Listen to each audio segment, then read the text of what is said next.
So this is the anaerobic digester. This was built by Keelan Gell. He's an engineer who studied in all about anaerobic digestion in Europe and the use of fertilizers. So it has I've been running it, I think it's getting on to 7 years now that I've been using this thing.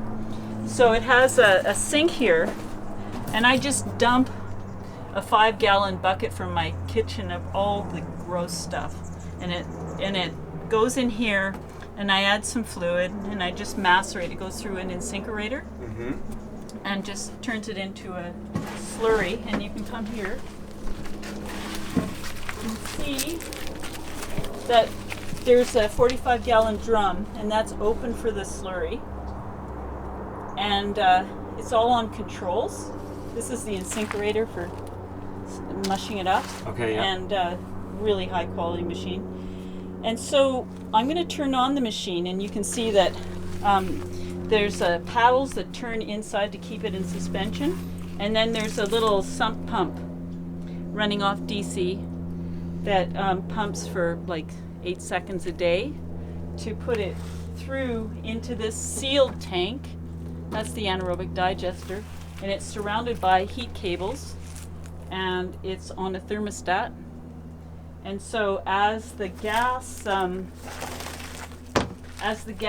accumulates, it comes through here, through this. The excess digestate comes out here, and it smells like cow manure. So it goes from that disgusting stink into cow poo. You don't need animals after all. You don't want to have them. So, but the fertilizer, what the bioactive material is from, I use cow manure to start it, and then you don't need to put it in ever again. You just start out, and the bacteria lives in. So anyhow, the gas comes in here, and it goes through a calcium carbonate to take out the water, and then through a charcoal material to take out the hydrogen sulfide. And then it goes into this floating propane bottle that has the bottom cut out of it. So the gas goes up in there, and then as the gas accumulates, it rises, and then it turns on, there's a counterbalance, turns on a switch that turns on a compressor, which is like a bar fridge compressor, and it compresses the gas into here.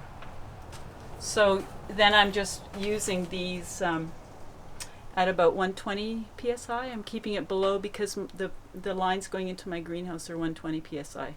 I used to keep it at 240. So this is always below Liquefaction? Yeah. So anyhow, I'll turn it on, and you can hear how noisy it is. This is like, you can see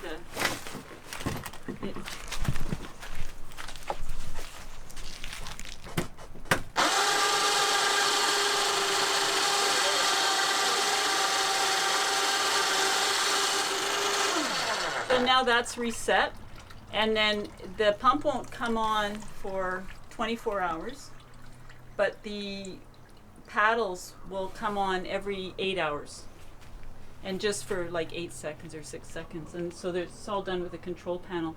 So really my job is to stick the stuff in here and keep this tank, with stuff in it, and then just harvest the fluid and use the gas.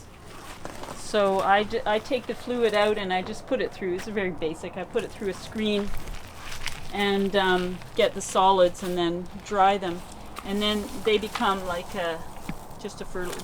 This has some sticks stuck in it, but essentially this is the material. It's actually, there's some of my wood chips that I mixed it in with, but this is what it looks like when it dries, and it's just smells like earth, and it's full of nutrients, and it's very stable. So that's the anaerobic digester, and I cook out here with it. So I have to cook. I need to use it about 20 minutes a day, or like I can empty the tanks out, making something, and then just leave it for a while. But I want to keep it below 120 psi. So it's just very simple. So I this is where I'll pasteurize the strained fluid, and then I'll adjust the pH and the EC, and I will use that for hydroponic solution, and we call that digiponics. I love it. Yeah. So I've done trials with this stuff against my hotshot nutrient, recipe that's all soluble fertilizers. Right. Going for completely accurate parts per million, but this is less accurate, but it grows fabulous kale and basil and not great lettuce. Right.